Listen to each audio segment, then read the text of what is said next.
faux cul, mais vous êtes une synthèse. Non, c'est... En vérité, je suis Iron Man.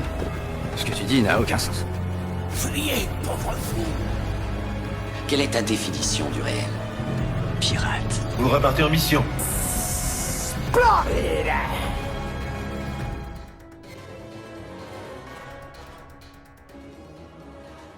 Bonjour à tous et à tous et bienvenue sur le bar à film. Aujourd'hui revenons sur le phénomène super-héroïque du moment. J'ai nommé notre araignée sympa du quartier, le bon Spider-Man. Bien, avant de commencer, petite précision pour que l'on soit tous sur la même longueur d'onde. Je ne spoilerai ici pas le film, que je me garde pour une seconde vidéo sans aucune restriction, en partant du principe que vous avez tous au moins vu les bandes annonces et que donc vous êtes à jour sur ce qu'elles vont montrer car je m'en servirai allègrement dans cette vidéo. Maintenant, si vous tenez à garder un semblant de surprise, eh bien écoutez, faites comme ce vieux magicien. Fuyez, pauvre fou. Vous êtes prêts ? Petit rappel de l'histoire, après que son identité ait été révélée aux yeux de tous lors de son combat contre Mysterio, Peter Parker ne sait plus vers qui se tourner pour essayer de faire changer la situation. Il demandera l'aide du Docteur Strange, mais suite à une exécution mauvaise de son sort permettant de faire oublier son identité à tout le monde, il entraînera une suite de problèmes qui compliquera la vie de Peter encore plus. Bien, tout d'abord évoquons le négatif. Ce film subit les lacunes de ses deux premiers opus avec Tom Holland, à savoir une mise en scène beaucoup trop mauvaise, et un scénario plus que bateau.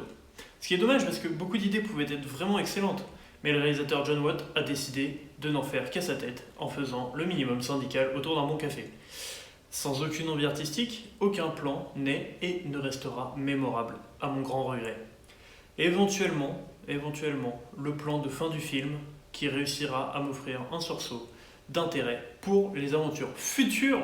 Les méchants aussi ne sont pas en reste, car hormis le cas du bouffon vert, tous les méchants vont de l'inexistant à celui tournant en dérision totale. Alors qu'encore une fois, un boulevard scénaristique était là. Il y avait matière à faire vraiment mieux, même si, ne soyons pas trop mauvaise langue, quelques trop rares interactions entre les méchants sonnent juste. C'est quand même difficile de raconter ce film sans rien spoiler.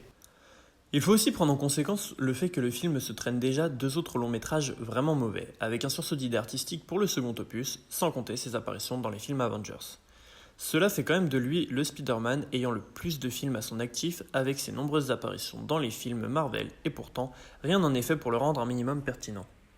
Pour ce qui est du côté positif, ici, Peter Parker est enfin devenu intéressant, avec de véritables enjeux et surtout, il prend conscience enfin de la légendaire maxime des Spider-Man. Un grand pouvoir implique de grandes responsabilités. Avouez que vous l'avez tous dit en même temps.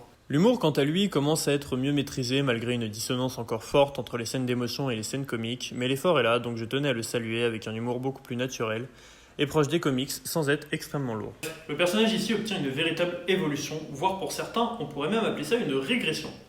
J'aime à me dire qu'enfin, après 3 films, Spider-Man est né. Autre point aussi qui m'a vraiment fait plaisir, ça reste le personnage du bouffon vert interprété par Willem Dafoe. Il est toujours incroyable dans son interprétation de folie et terrifiant à souhait, même 20 ans plus tard. Pour ce qui est de l'action, même si le bouffon vert a son moment de gloire, écoutez, un des seuls combats que j'ai vraiment apprécié pendant tout le film, ça reste celui du monde parallèle entre Doctor Strange et Spider-Man, qui visuellement est complètement psychédélique.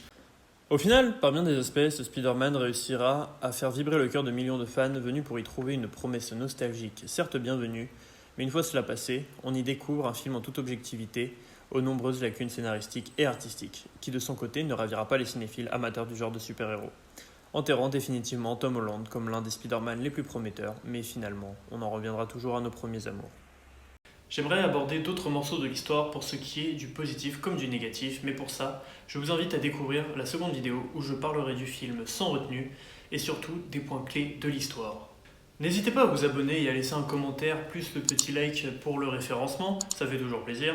Et si vous voulez des reviews exclusives, je vous invite à me suivre sur le bar à film sur Instagram.